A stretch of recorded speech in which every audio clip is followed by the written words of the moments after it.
Aku heran bahwa kamu begitu lekas berbalik daripada Dia yang oleh kasih karunia Kristus telah memanggil kamu dan mengikuti suatu Injil lain yang sebenarnya bukan Injil. Saudara, Paulus sadar dia tidak bisa langsung datang. Dia kirim surat. Ini care-nya luar biasa ya. Kamu punya care kayak gitu gak sama jemaat? Wah, jemaat kita didatengin pengajar sesat, bang, ke kosnya. Terus kamu apa? Kami rapat. Ya udah. Kadang-kadang sedih ya lihat pengurus sekarang banyak banget kegiatan ke dalamnya sampai waktu kita dengan jemaat jadi nggak ada. Waktu kita untuk kita share sama orang tidak ada. Siapa yang ngajarin Injil lain ini? Nah, sekarang kita perlu tahu. Siapa yang ngajarin Injil lain ini? Mereka disebut golongan Judaizer. Judaizer ini siapa? Mereka adalah orang-orang Yahudi yang jadi Kristen. Oke? Yesus orang apa? Yahudi. 12 rasul plus Paulus orang apa? Yahudi semua. Nah, jadi pertama-tama kalau kalian tahu memang Kristen berkembangnya di kalangan Yahudi. Nah, orang-orang Yahudi ini yang sudah percaya kepada Kristus, beberapa dari mereka disebut Judaizer. Mereka mengajarkan legalisme. Apa maksudnya legalisme? Mereka bilang begini, karena ada bangsa lain ya, bangsa-bangsa Gentiles, bangsa kafir. Nah, kalau bangsa-bangsa lain mau jadi Kristen, menurut mereka gimana? Nggak boleh langsung jadi Kristen. Yesus orang apa? Yahudi. Jadi kamu pertama, bangsa lain jadi apa dulu? Jadi Yahudi dulu, baru jadi Kristen. Karena itu mereka bilang semua yang mau jadi Kristen dari orang non-Yahudi mesti ikuti hukum Musa, yaitu sunat. Ini ya pengajarannya Judaizer. Jadi Judaizer ini ceritakan Injil yang lain. Injilnya mereka itu apa? Kamu gak bisa selamat kecuali kamu ikutin dulu hukum Musa, hukum orang Yahudi. Barulah kamu bisa jadi orang Kristen. Itu yang diajarkan oleh Judaizer dan Paulus bilang itu bukan Injil. Nah, makin penasaran gak? Lalu Injil itu apa bang? Injil itu apa bang ya? Tunggu. Legalisme ini apa? Legalisme ini mau mengajarkan kepada jemaat pada waktu itu. Jadi saya melihat begini ya, Paulus baru aja pulang. Sudah ada lagi legalis-legalis, para guru-guru palsu dari Judaizer ini yang datang mengajarkan Injil. Yang mengerikan sekali. Kenapa? Karena Injil itu mengajarkan beda sama Injilnya Paulus. Yang diajarkan oleh legalisme adalah bekerja dengan kekuatanmu sendiri. Berarti Injilnya Paulus, kekuatannya siapa? Allah. Legalisme mengatakan kita harus mengikuti peraturan kita supaya selamat. Itulah yang legalisme. Working according to our own rules. Bahkan mereka berpikir, legalis-legalis ini berpikir, Judaizer ini berpikir mereka bisa menyenangkan Allah dengan upaya mereka.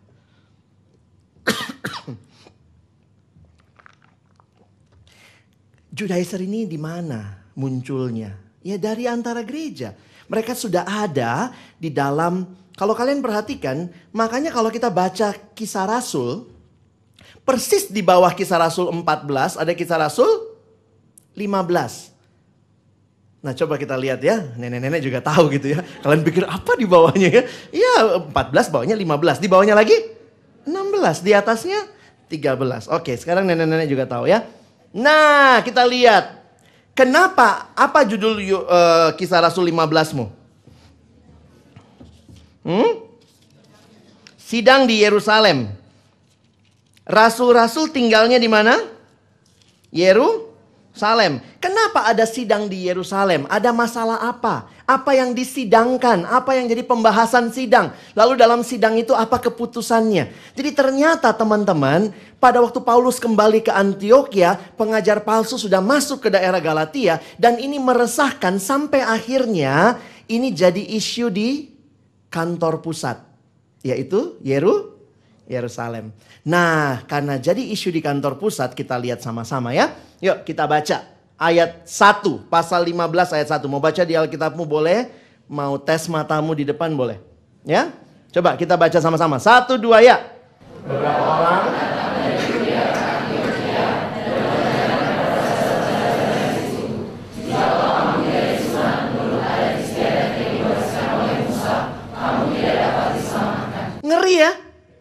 keselamatan itu bagaimana? Harus punya tanda di sunat. Atau di mengikuti Mosaic Law. Jadi keselamatan itu tidak cukup cuma Yesus. Banyak nggak Injil seperti itu sekarang?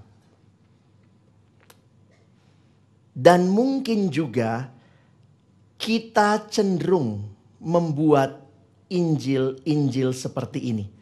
Atau sederhananya lah, jangan bilang Injil terlalu kudus kalimat itu. Kita membuat diri kita jadi legalis. Ini standar. Dan itu mulai dari kebiasaan legalkan sesuatu. Sudah begini, turun-temurun. CO 15 kali baru boleh tampil. Mau apa? Kamu legalis. Karena apa? Orang legalis tidak lihat esensinya. Dia tidak lihat kematian Kristus cukup untuk semua dosa. Amin.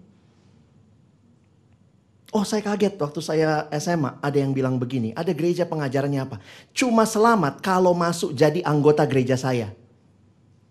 Saya pikir cuma ada di kitab Galatia ya. Selamat itu plus Yesus tambah sesuatu. Yesus tambah sesuatu. Ternyata zaman sekarang ada. Kalau gerejamu kayak begitu, tegur pendetamu. Bapak sesat. Wes. Sesatnya agak pelan ya supaya dia nggak merasa terhakimi. Loh, saya baru ngerti Paulus itu care banget dan sangat punya hati yang berapi-api menyatakan itu salah. Nggak boleh ada begitu. Dan ternyata ini jadi isu di kantor pusatnya ya. Jika kamu tidak disunat menurut adat istiadat yang wariskan Musa, kamu tidak dapat diselamatkan. Sidang berjalan. Ayat 2. Yuk coba yang wanita baca ya. 1, 2 ya.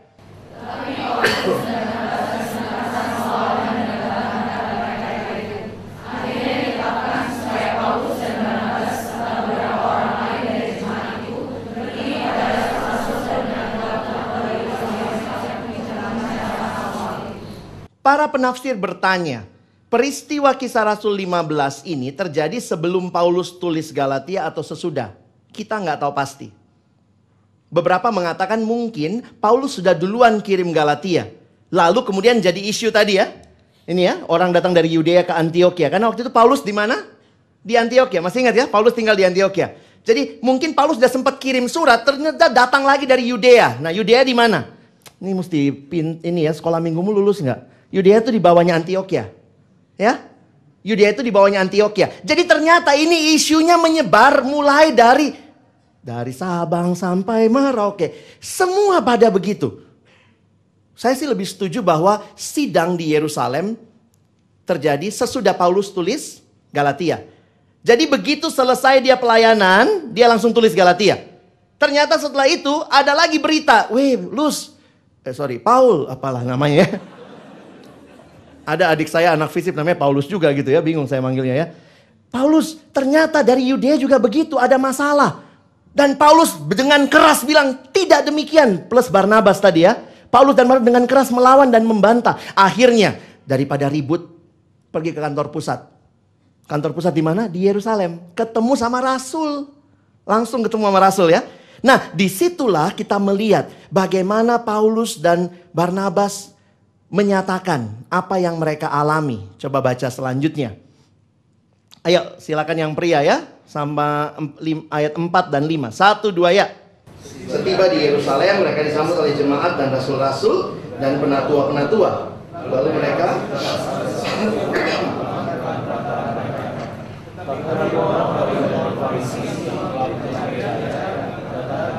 orang-orang bukan Yahudi harus disunat dan diwajibkan untuk. Kenapa mereka wajibin ya? Mungkin karena dia bilang, kita aja disunat.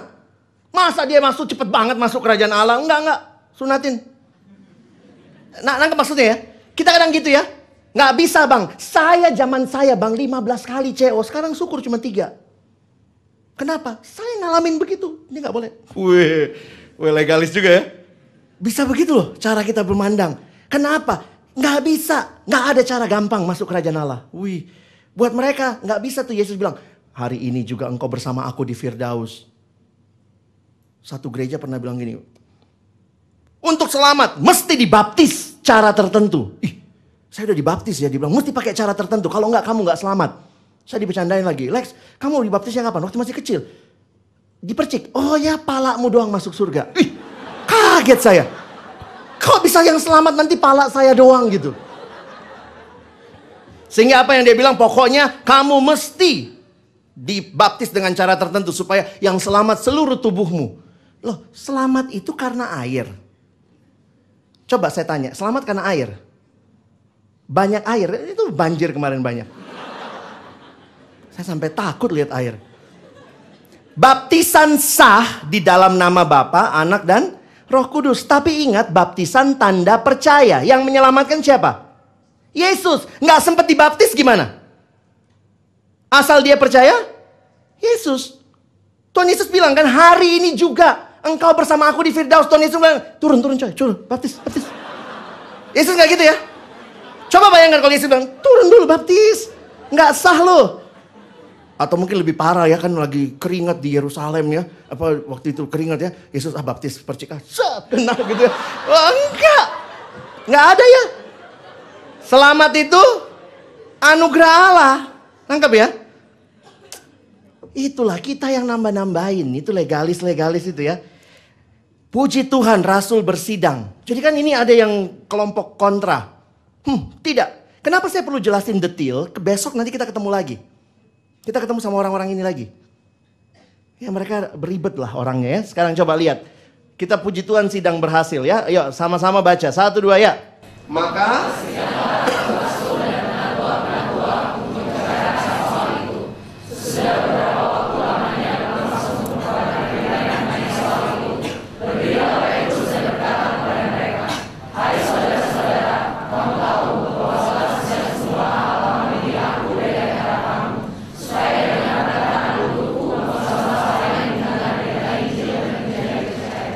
lanjut ya, 1, 2 ya.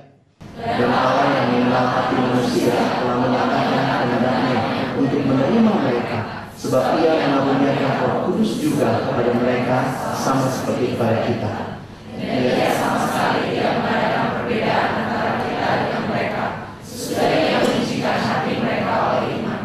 Kalau demikian, mengapa kamu mencobai Allah dan meletakkan pada tengkuk murid-murid itu suatu kuk yang tidak dapat dipikul baik oleh nenek moyang kita maupun. Wih, Petrus bijaksana ya. Saudara, kok bisa kita aja merasa dibelenggu sama hukum itu? Kristus sudah membebaskan kita dan Kristus terima semua. Yesus nggak bilang waktu datang pakai papan besar maaf untuk kalangan sendiri. Nggak. Yesus tidak datang hanya untuk orang Yahudi, untuk semua orang. Nah, masakan kita sekarang untuk orang masuk jadi anak Tuhan, anggota tubuh Kristus, kita suruh dia melewati tahap seperti itu. Sampai ada beberapa penafsir suka bilang begini ya, di dalam kekristenan tidak ada cucu rohani, tidak ada cucu. There is no grandson and granddaughter. Yang ada cuma son and daughter. Nangkap maksudnya? Kita itu nggak mesti ya jadi percaya ikutin dulu yang siapa baru siapa. Semua kita anak. Benar ya? Abangmu yang berdiri di depan anak Allah. Kamu jangan kamu bilang wah aku yang anak, kamu cucu. Lu mesti jadi dari cucu lu jadi anak. Enggak. Kita semua anak, mau setua, nggak enak nyebut yang tua ya.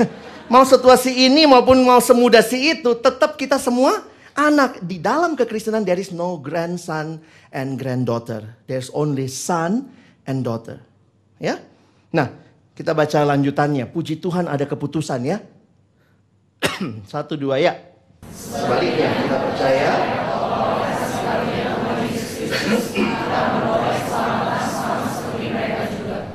maka diamlah seluruh umat itu, lalu mereka mendengarkan Paulus dan Barnabas menceritakan segala tanda dan mujizat yang dilakukan Allah.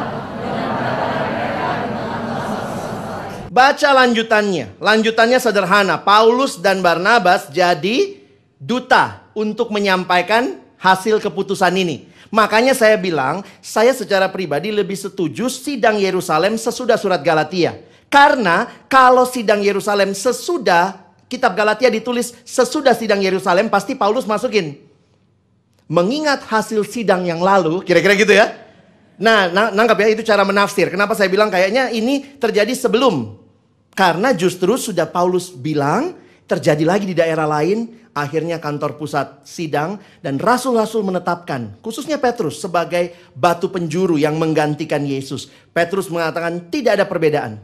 Dan waktu Petrus bilang begitu, semua diam.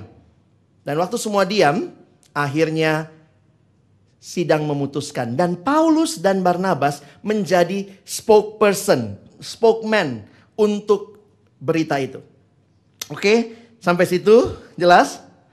Jadi kalau kita lihat seberapa mengerikan Judaizer ini. Ngeri banget. Karena apa? Dia memutarbalikkan kebenaran Injil. Kalau begitu, sekarang kita masuk pertanyaannya. What is the gospel?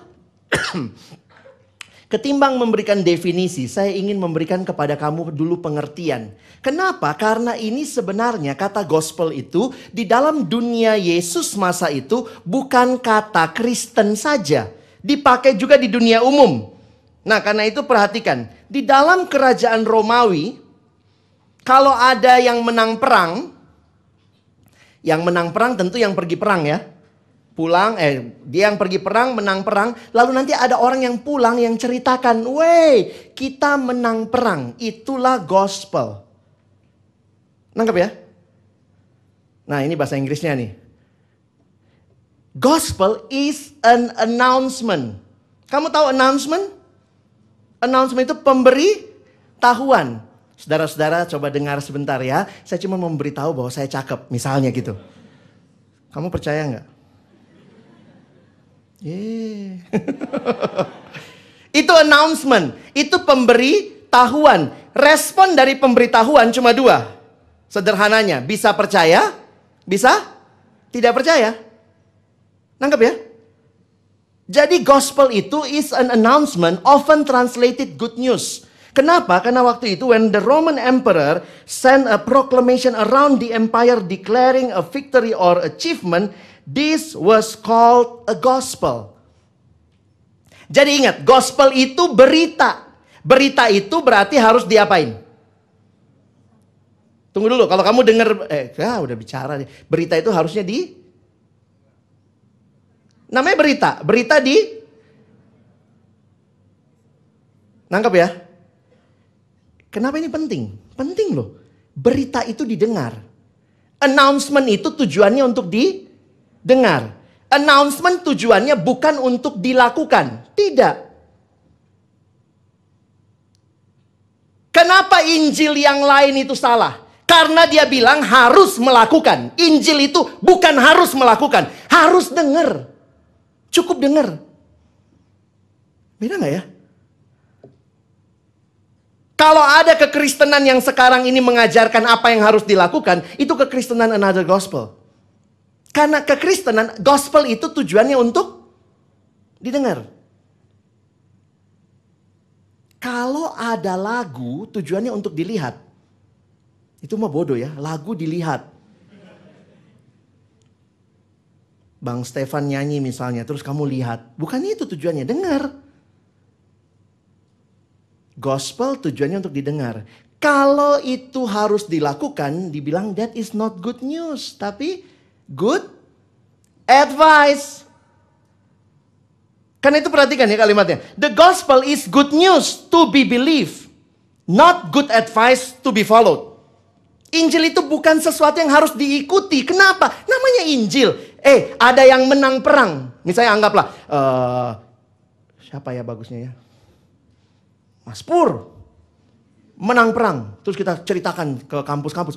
Mas Pur menang perang. Mas Pur menang perang. Terus kamu apa? Saya harus lakukan apa kak? Saya harus lakukan apa? Dia yang menang perang, kenapa lu yang mesti lakukan? Bodoh amat sih. Inilah kegagalan orang mengerti Injil. Gospel is to be believed. Kalau saya bilang saya ganteng tadi, banyak yang gak setuju ya. Itu masalahmu kan. Tetap aja saya ganteng. Menurut saya, paling gak menurut istri saya kan. Kalau gak juga saya bingung deh. Jadi ini announcement yang dikasih tahu, ada yang menang perang. Good news itu didengar. Kalau begitu apa good news-nya Kristen? Good newsnya Kristen sebenarnya isinya itu ada di dalam 1 Korintus 15 ayat 3 sampai ayat yang kelima. Ini salah satu dari begitu banyak. Kalau kalian mau ikut kuliah saya bisa ya. Saya ngajar tentang penginjilan dan menjelaskan tentang hal ini dalam 14 kali pertemuan. Kalau mau belajar boleh datang ke STT ya. STT Trinity di Parapat. Kami belajar ini. What is the gospel? Apa yang diberitakan? Apa yang disampaikan? Nah, perhatikan 1 Korintus 15. Teman-teman baca ayat yang ke-3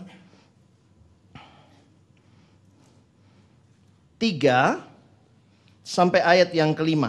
Ya, ayat yang ketiga sampai yang kelima. Saya baca dulu ayat 1 dan 2, kalian baca ayat 3 sampai 5. Dan sekarang, saudara-saudara, aku mau mengingatkan kamu kepada Injil yang aku beritakan. Ini sekali lagi ya, Injil yang aku beritakan kepadamu, dan yang kamu terima dan yang di dalamnya kamu teguh berdiri. Perhatikan, Injil itu mencakup bukan cuma waktu diberitakan, terima, tapi kamu teguh berdiri. Ayat 2. Oleh Injil itu, kamu diselamatkan. Asal kamu teguh berpegang padanya, seperti yang telah kuberitakan kepadamu. Kecuali kalau kamu telah sia-sia saja menjadi percaya. 3.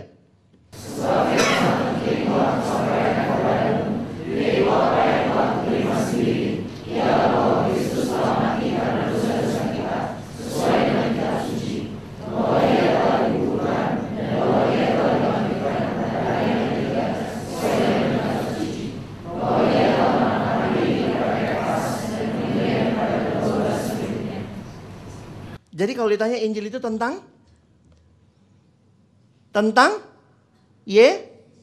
Yesus. Apa yang kamu dan saya dengar tentang Yesus yang menjadi berita sukacita buat kita. Good news buat kita. Dia mati dan bangkit bagiku. Karena itu Injil secara sederhana itu apa? Nggak kelihatan ya, ini 1 Korintus 15, 3 dan 4. Saya coba bagikan pemahaman ini. Ini pemahaman yang dibagikan oleh John Stott. The good news is Jesus. And the good news about Jesus which we announce is that He died for our sins and was raised from death. Jadi kalau kamu beritain Injil, yang kamu sampaikan apa? Ada Yesus yang mati dan bangkit buatmu. Makanya KKR yang sejati yang diberitakan Yesus. Itu namanya penginjilan. Yang diberitakan Yesus. Inilah berita sukacita. Apakah kampus-kampus masih punya berita ini? Fokus kita adalah Yesus yang mati dan bangkit. Dan berita ini yang kita sampaikan. Dan jangan diganti jadi what to do. Itu bukan kekristenan. Kekristenan dimulai bukan dengan what to do. Tapi what we should listen and believe. Kenapa Paulus marah sekali sama orang-orang Judaizer? Karena mereka memulai dengan mengatakan untuk selamat. Yang penting apa?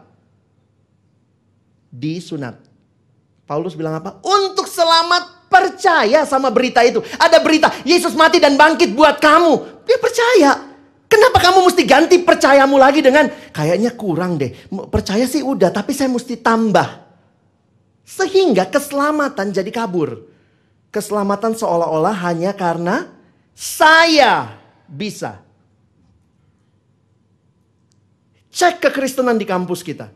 Cek kekristenan di gereja kita. Cek apakah Injil itu masih menjadi fokus dan sentral berita-berita di gereja. Kadang-kadang saya kasihan lihat gereja. Lihat persekutuan seolah-olah kita kayak mentraining orang lakukan ini, lakukan itu. Tidak beda sama John Robert Power. Ini yang harus dilakukan. Inilah hal-hal yang harus dilakukan. Bukannya itu nggak penting. Nanti ada bagiannya. Tapi pertama kali iman kita dimulai dengan dengar berita itu dan percaya. Itu kekristenan, itu Injil. Di luar itu, salah. Kalau Injil dimulai dengan lakukan ini, supaya jadi orang percaya. We miss the point.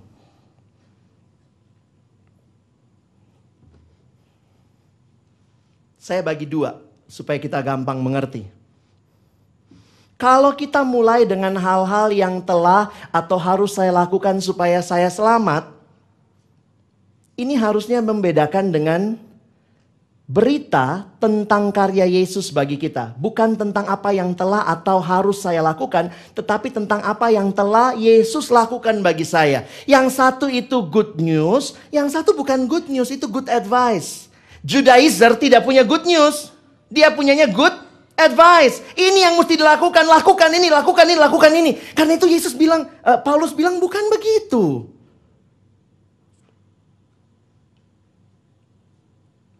Kalau kamu disuruh jadi orang Kristen, kalau kamu bayar perpuluhan baru kamu selamat, berarti yang menyelamatkanmu perpuluhanmu.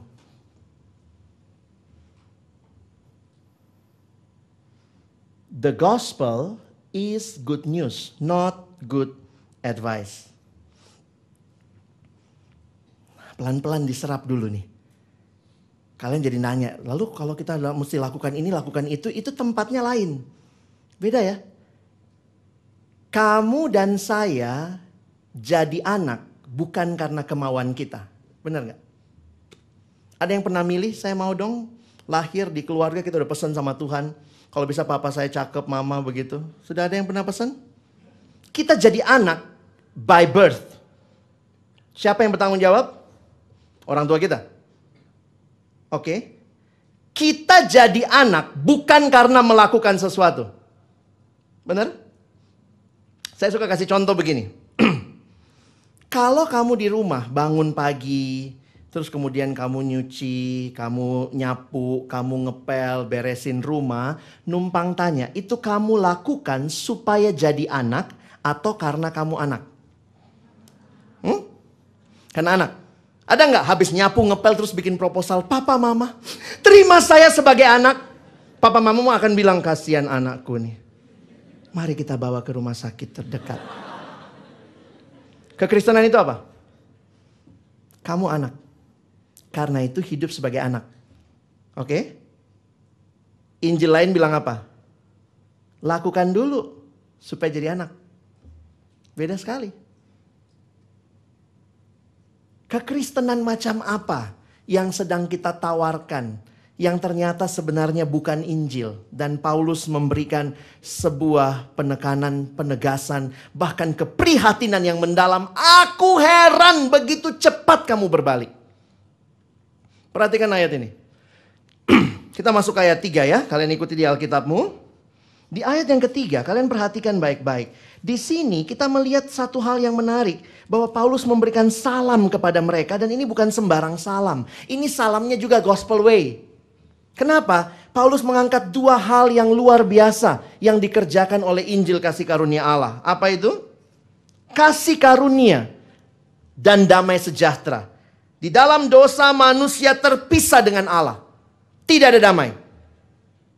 Karena itu Injil ini Paulus menyalam mereka. Kasih karunia dan damai sejahtera. Damai sejahtera itu yang akan membawa hubungan kita beres dengan Allah. Tetapi sumbernya dari mana? Kasih karunia. Jadi sebenarnya salamnya pun, saya waktu baca penjelasan John Stott, penjelasan Tim Keller, dia bilang menarik untuk kamu perhatikan. Bahwa begitu memulai kitab Galatia, Paulus pun mengingatkan salamnya dari betapa luar biasanya anugerah Allah. Dan karya pendamaian yang dibawa melalui anugerah itu.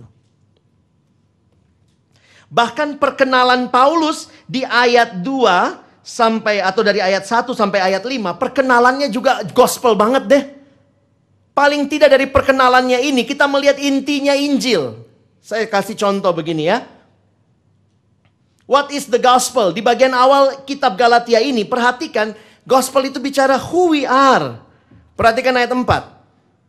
Dikatakan yang telah melepaskan, untuk melepaskan kita. Jadi sebenarnya siapa kita sebelum kita mengalami kuasa Injil? Kita adalah orang-orang yang dibelenggu dalam dosa. Binasa dalam dosa. Who we are.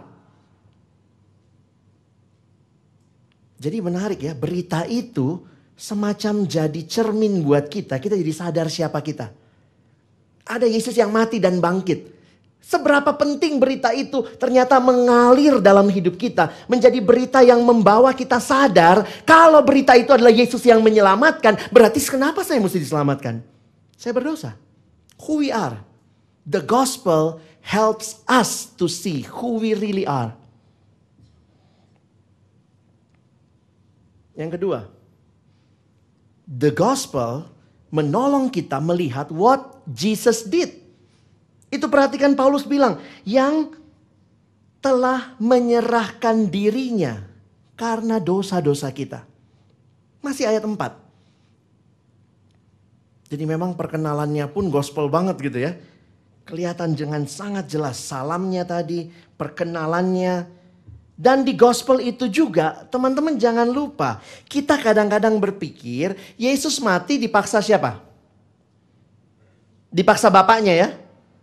Bapak bilang, makanya Yesus kan bergumul, jika mungkin cawan ini lalu daripadaku, tapi jangan kehendakku, tapi kehendakmu yang jadi. Lalu kita pikir sebenarnya yang mau menyelamatkan kita, yang paling mau menyelamatkan kita siapa? Yesus atau Bapa? Kamu pernah punya konsep begitu? Kayaknya yang paling pengen nyelamatin kita tuh Yesus. Karena Bapa taunya apa? Dosa harus dihukum. Sehingga kita suka berpikir yang paling pengen nyelamatin kita itu Yesus. Bapa tuh agak-agak ogah-ogahan. Makanya Yesus mesti bujuk-bujuk, Bapak ayolah selamatin mereka, kasihan mereka. Ini jelas sekali dikatakan tidak demikian. Injil itu what Jesus did, tapi juga what the Father did. Itulah yang dikatakan oleh Paulus waktu dia bilang apa? Bapa yang telah membangkitkan dia dari antara orang mati. Keselamatan ada dalam rencana kekal Allah. Injil itu Yesus yang mati dan bangkit. Apakah kalau Yesus memang pengorbanannya bagi kita, Bapa tidak setuju, Bapa bilang gak bakal bangkit kamu. Tapi dengan membangkitkan dia, berarti siapa juga yang pengen nyelamatin kita? Bapa. Kasih karunia menyertai kamu dan damai sejahtera. Perhatikan dari mana itu? Allah Bapa. The Father is the source of salvation. Kasih karunia.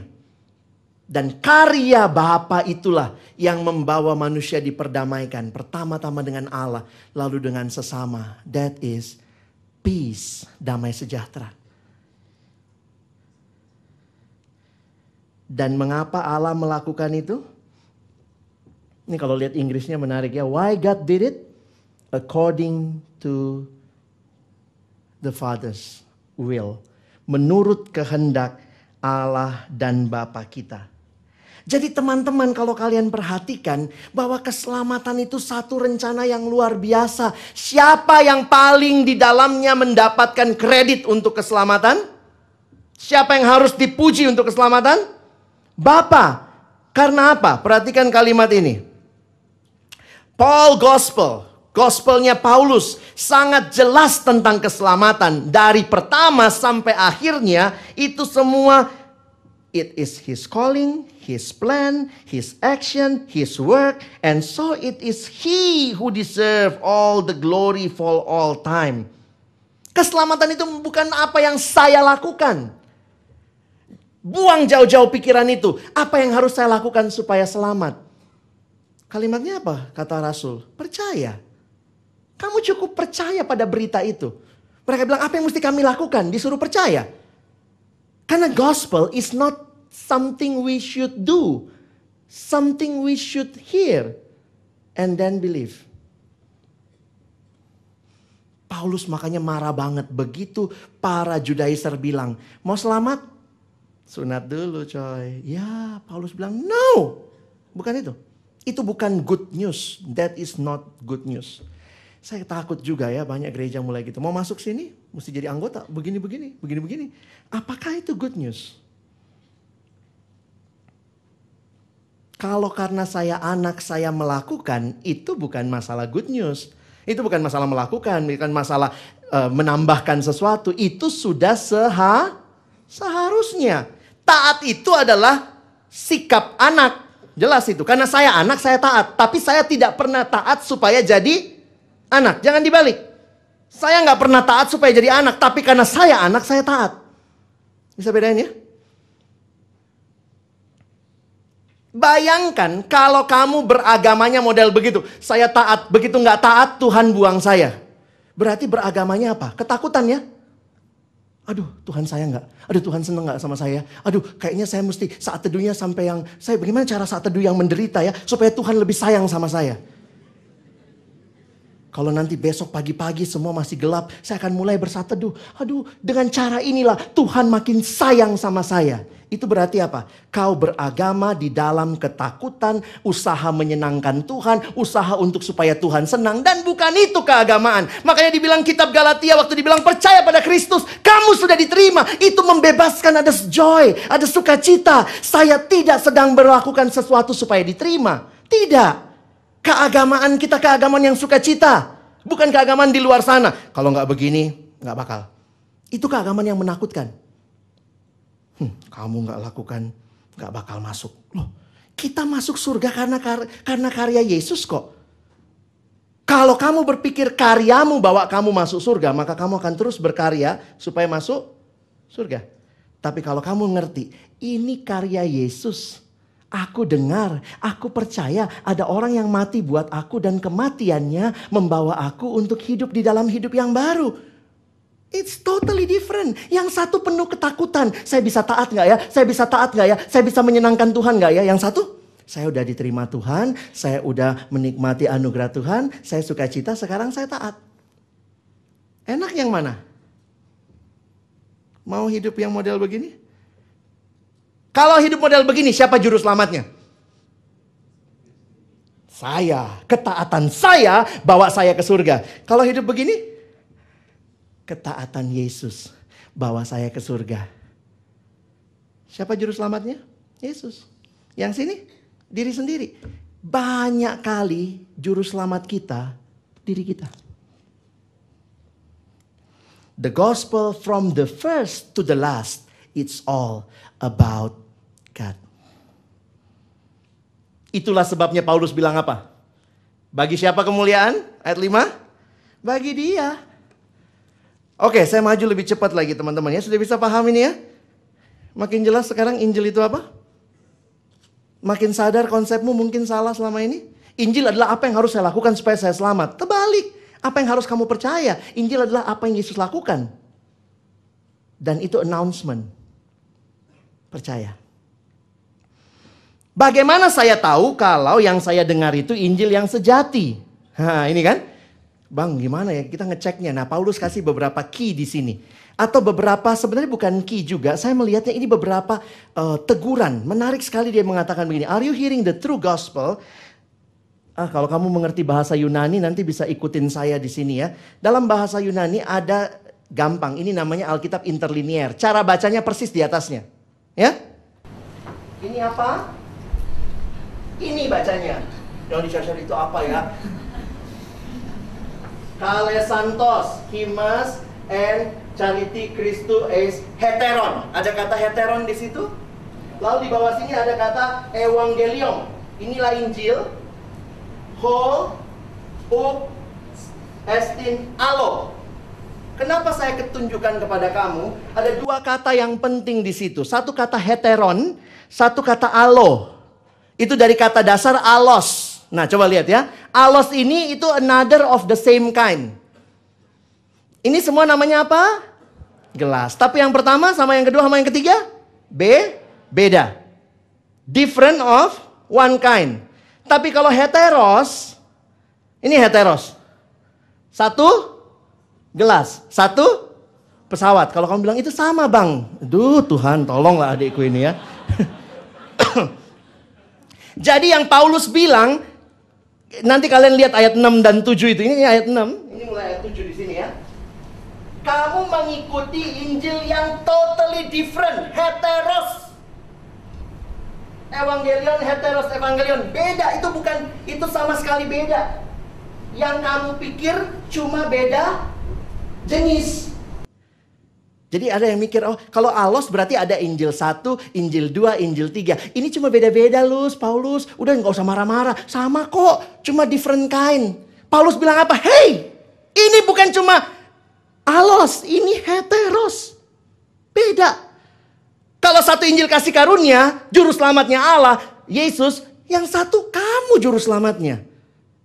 Sunatmu yang menyelamatkan. Bukan begitu Injil. Paulus kayak, saya mudah-mudahan marahnya pas gitu ya. Jadi kalau masih ada yang begitu cara pikirnya, kadang-kadang sedih gitu ya. Nah, sekarang kita lihat. Kenapa begitu? Ini cara Paulus menjelaskan. Perhatikan ayat 6. Coba ya, baca ayat 6 sama-sama. 1, 2, iya.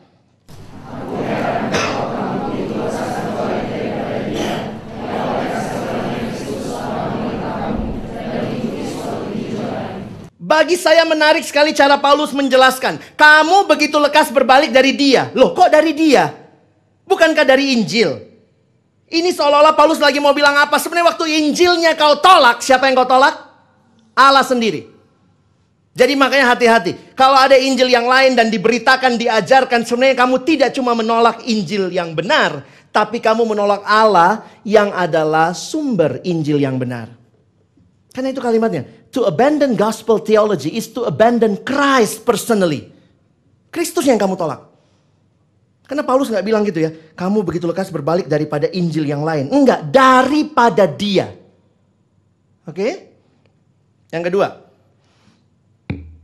Suatu Injil yang berbeda atau lain, itu bukan Injil sama sekali. Saya udah jelasin tadi. Sehingga seolah-olah ada yang, aduh saya mau revisi dikit Injilnya. Itu kalimat yang saya merahin di bawah. The moment you revise it, you reverse it. Begitu kamu revisi Injil itu, kamu memutarbalikkannya. Jadi tidak ada revisi. Bagi saya Paulus luar biasa teman-teman ya. Coba kalian lihat sebentar. Di dalam ayat yang sebentar ya, tadi lihat ayat yang ke-8.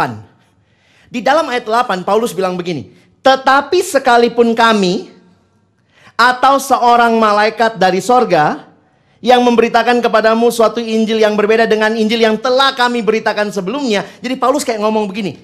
Meskipun kan kamu udah dengar Injil dari saya dulu. Kalaupun ada saya datang lagi lalu saya ceritain Injil yang lain, yang mana yang mesti dipercaya? Yang terakhir apa yang pertama? Yang pertama. Paulus sampai bilang begitu. Kalau saya pun datang dan tiba-tiba Injil yang saya sampaikan berbeda, pegang yang pertama. Bahkan kalau ada malaikat, dia bisa ngomong gitu ya. Malaikat pakai bilang ini Injil yang lain. No, percaya yang pertama. Jadi Paulus sampai seolah-olah bisa bilang, kalau sampai saya pun jadi keserimpet. Bilang sorry ada edisi revisinya. Ternyata bukan cuma Yesus yang menyelamatkan. Ternyata yang menyelamatkan juga perpuluhan, baptisan, cara hidupmu. No, percaya yang pertama. Tangkap ya. Terakhir. Suatu Injil yang berbeda membawa hukuman atau kutukan. Ngeri banget. Teman-teman kalau kalian perhatikan kata yang dipakai, terkutuklah dia, itu dipakai kata anatema. Anatema itu kata kasar banget. Terkutuklah dia. Jadi seolah-olah ini bukan cuma sekedar Injilnya ada revisi. Tidak, tapi betapa mengerikannya Injil yang seperti itu. Injil yang akan membawa cuma fear, anxiety. Waktu kita menolak Injil yang asli, sebenarnya kita sedang menolak masalah hidup dan mati. Karena itu bicara eternal life and death. But it also, kalimatnya apa?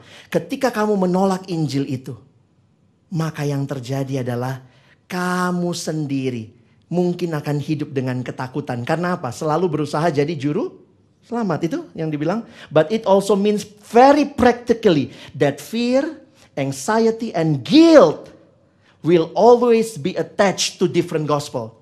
Terkutuknya bukan cuma nanti di dunia akhirat. Tapi seolah-olah Paulus mau bilang begini. Kalau kau ikuti Injil yang lain, kau tidak akan menikmati sukacita. Karena itu akan mengutuki jalan hidupmu. Kamu akan percaya supaya kamu selamat. Kamu akan melakukan supaya selamat. Melakukan supaya selamat. Sehingga pertanyaan kita selalu apa? Saya udah lebih baik gak ya? Saya udah makin baik gak melakukannya? Saya udah makin baik gak? Saya udah makin baik gak? Sehingga siapa juru selamatnya? Saya. Kita bukan hidup dengan sukacita, tapi ada fear, anxiety. Dan bagi Paulus itu sama kayak kutukan. Ngeri, terkutuklah.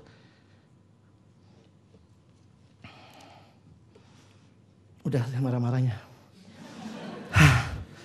Saya bergumul teman-teman nyampein ini. Supaya saya rindu kita tangkap inti Injil yang sangat membebaskan. Jadi kalau kamu mikir selama ini Injil, orang masuk kelompok kecil langsung kita jejelin. Lakukan ini, lakukan ini, lakukan ini. Kamu udah beritain Injil belum? Adikku, ada yang menyelamatkan kamu. Sehingga itu memulai, lalu kemudian yang lain mengikuti. Jangan itu, kamu mau selamat, rajin saat teduh gak? Rajin baca Alkitab gak? Baca dulu. Udah baca berapa kali? Sebenarnya dengan kita bicara begitu, siapa yang kita sombongkan? Aku dong, udah 15 kali baca. Covernya. Kamu? Oh benar ya teman-teman. Ini keagamaan yang munafik sekali. Sebagai penutup, surat Galatia membawa kita berhadapan secara langsung dengan Injil. Nah yang menarik nanti kalian perhatikan, ini sesi saya besok. Penting 3 sesi pertama lah ya. Kalau kalian dengar, saya harap kita tangkap intinya.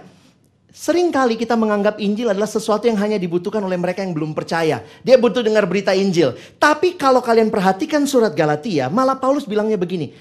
Surat Galatia ditulis untuk orang yang belum percaya atau sudah percaya?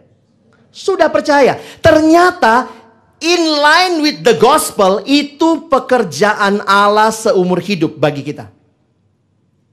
Jadi makanya kenapa kita angkat gospel way. Ada yang begitu dibilang gospel way, aduh camp penginjilan ya bang. Bukan.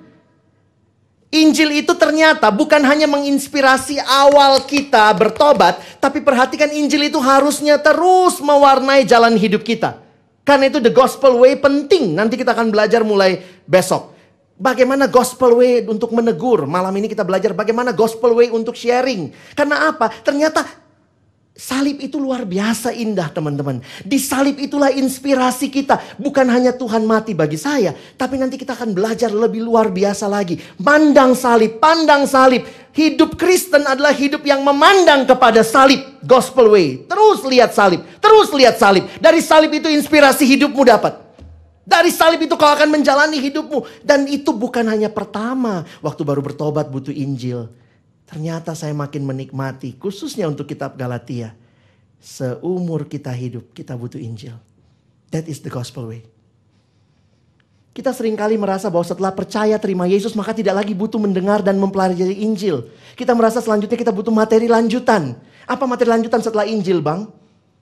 Ternyata baca surat Galatia, nggak ada materi lanjutan. Injil terus. Injil itu harus menginspirasi hidup kita.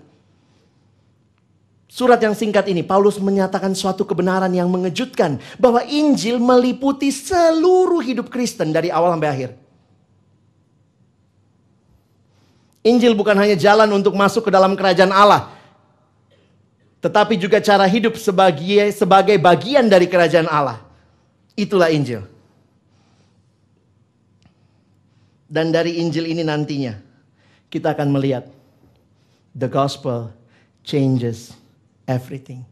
The gospel is the way Christ transform. Kalau kita terus pandang salib itu, kita diubahkan. Komunitas kita diubahkan oleh Injil. Bahkan gereja dan komunitas dalam skop yang lebih luas. Kita rindu Injil yang mentransformasi hidup. Karena itu kami angkat tema ini. Belajar dari kitab yang penting ini. How the gospel should shape our entire life, not only our first journey in conversion. Terus, dalam discipleship butuhnya apa? Injil. Dalam kita melakukan ini, Injil. Terus, jadi memang ternyata benar ya, kita tidak pernah bisa melepaskan mata kita dari memandang kepada salib itu. Ini materi-materi terakhir saya lewatin aja ya, saya mau tutup dengan kisah pertobatan Charles Spurgeon. Charles Spurgeon, seorang yang sudah luar biasa, anak muda pada waktu itu. Ini seorang pengkhotbah besar ya, abad yang lalu. Dalam hidupnya kalau kalian lihat karya-karyanya luar biasa. Dia orang yang sangat memahami Injil karena ternyata itu pengalaman pertobatan dia. Satu waktu dia sebagai seorang muda yang sudah melayani di gereja. Dia mau melakukan sesuatu untuk Tuhan. Dalam biografinya dia tuliskan betapa berkobar-kobar hatinya untuk melakukan sesuatu untuk Tuhan, melakukan sesuatu untuk Tuhan. Dan anak muda yang sudah besar dalam keluarga Kristen ini mau melakukan sesuatu untuk Tuhan. Satu waktu dalam badai salju di Inggris pada waktu itu, dia tidak bisa sampai ke gerejanya. Karena badai salju dia nggak bisa sampai ke gerejanya. Akhirnya di tengah jalan dia belok aja, ada gereja dia masuk. Dan itu gereja Metodis ternyata. Dan dalam gereja Metodis itu ternyata jemaat paling cuma 1 lusin gitu, 12 orang. Dan dia duduklah, saya punya videonya gitu ya. Dia duduk, bukan videonya dia beneran ya, ada orang yang main gitu. Dia duduklah di situ. Dan waktu dia duduk di dalam gereja itu, kemudian pengkhotbahnya nggak datang. Kena badai salju juga. Jadi akhirnya dari antara jemaat ada 1 orang yang maju ke depan, kayaknya dia seorang penjahit katanya ya. Siapa bilang? Si Spurgeon, karena dia tulis di autobiografinya. Dan ketika dia maju, orang itu buka 1 ayat teman-teman. Dia khotbahnya kan namanya orang awam ya, dia buka ayat ini. Kita baca sama-sama ya, Yesaya 45 ayat 22. 1, 2, ya. Berpalinglah kepadaku dan biarkanlah dirimu diselamatkan, hai ujung-ujung bumi, sebab akulah Allah yang tidak ada. Bahasa Inggrisnya, look unto me and be ye saved, all the ends of the earth, for I am God and there is none else. Ketika orang itu membaca ayat ini dengan suara yang lantang, dengan semangat yang berapi-api, dia kemudian menjelaskan kepada jemaat yang cuma 12 orang. Ditulis demikian di biografinya Spurgeon. Dia jelaskan, ayat ini mengingatkan kita, pandang ke salib, pandang ke salib. Apa masalah terbesar kita sekarang? Kita tidak pandang ke salib itu. Kita selalu pandang kepada diri kita. Kita pandang ke diri kita. Apa yang bisa saya lakukan? Apa yang bisa saya lakukan? Dan setiap kali kita pandang ke diri kita, yang terjadilah apa yang mau saya lakukan. Apa yang mau saya lakukan? Alkitab mengatakan pandang. Dan pandanglah ke salib itu. Lagi berapi-api berkhotbah, katanya tiba-tiba pria itu sadar. Dari antara 12 ada 1 bukan jemaatnya. Dia lihat, ada 1 anak muda. Dia nggak tahu namanya Spurgeon. Dan kata Spurgeon dalam tulisannya, dia bilang begini. Kemudian pria itu menatap aku. Dan kemudian dia berkata, anak muda, kau sudah pandang atau tidak kepada Tuhanmu? Berhenti memandang kepada dirimu. Pandang Tuhan, pandang salibnya. Lihat di situ keselamatanmu. Dan hari itu, konsep Spurgeon berubah. Dari seorang yang mau melakukan sesuatu untuk Tuhan. Untuk bisa mendapatkan keselamatan supaya Tuhan lebih berkenan. Hari itu diminta lihat ke salib. Kepada karya yang genap yang Yesus lakukan. Look to the cross. Melihat itu pekerjaan yang mudah. Lihat. Kita nggak disuruh lakukan. Spurgeon bilang, pria itu waktu berkhotbah dia bilang, kita tidak disuruh datang ke salib itu. Datang, pegang, peluk. Tidak. Lihat, pandang. Kalian datang ke KR Siswa, saya bicara hal yang sama. Lihat, pandang. Itu keselamatan. Itu beritanya. Ada yang mati di sana, lihat.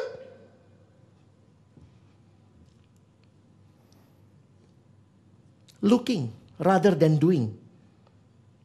Injil yang benar dimulai dengan apa yang telah Yesus lakukan. Dan diikuti dengan apa yang harus saya lakukan. Looking dan doing.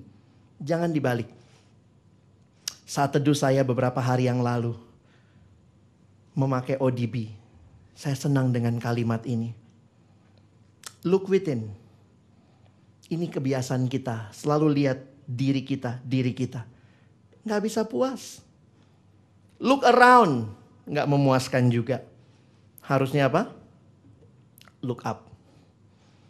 If you want to be miserable, look within. If you want to be distracted, look around. If you want to be peaceful, look up.